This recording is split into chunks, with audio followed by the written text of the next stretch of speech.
Doom, doom, doom, doom. Doom, doom, doom, doom. Developer interviews. Hello, my name is Neil Ticktin. I'm the editor-in-chief and publisher of MacTech magazine. We're here doing the TUAW MacTech interviews with developers, talking about Mavericks and iOS 7 and what it means to them and what it means to their users. With me is Mahmoud Hafez from AppAdvice. Glad to have you here. Hey, nice to meet you. So, first question. So we're starting to hear some information more and more all the time right now about Mac OS 10, or actually OS 10, 10.9, or Mavericks, and of course iOS 7. What's the thing that you're most excited about to start with? Well, for me, we're all about iOS at the App Store, so we're definitely interested in iOS 7.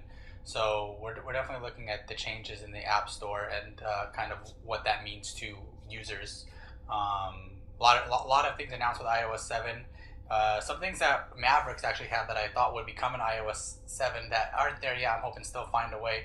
For example, being able to reply to an iMessage in line in Notification Center. You can do that in Mavericks, but not in iOS. Sure. So it'd be great to see some of that stuff come over. Seems like a lot of stuff they focused on so far is really a lot of changing the whole look of the experience, and of course making it simpler.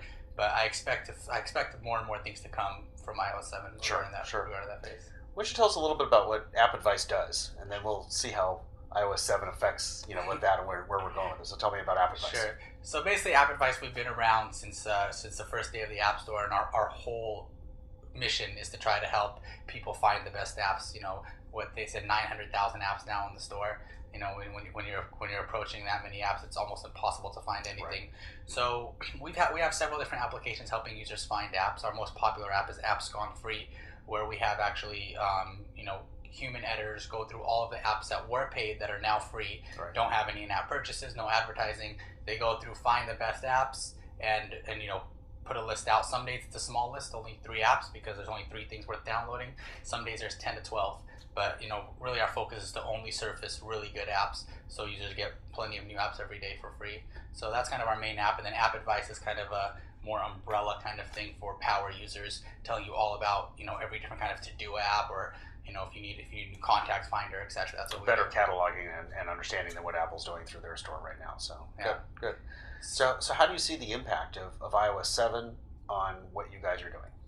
So basically, iOS 7, they're doing some interesting things. So gone is the Genius tab from the App Store, which I think is a great thing, because Genius was really a concept centered around music. Right. If you have a song that you love, you probably want songs similar. Not the case with apps. If I love a to-do app, I'm probably not looking for several more to-do apps. Right. So I feel like I felt like kind of the thought of Genius was wrong to begin with. So I'm happy they got rid of it, and they replaced it with Apps Near Me, which is interesting.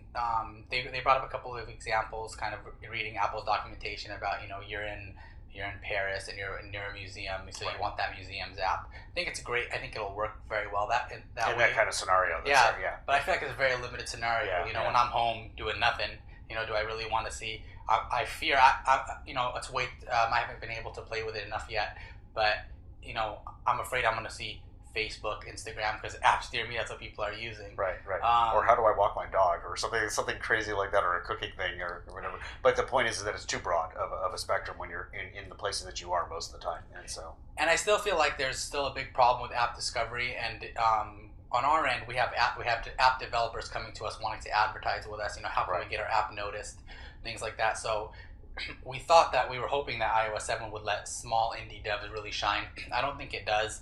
The search they brought in iOS 6, where you just have one little card for each search you have to swipe through, makes it really hard to get noticed. So one thing that I hope Apple does. So one thing that I'm excited about is in the Apps Near Me feature.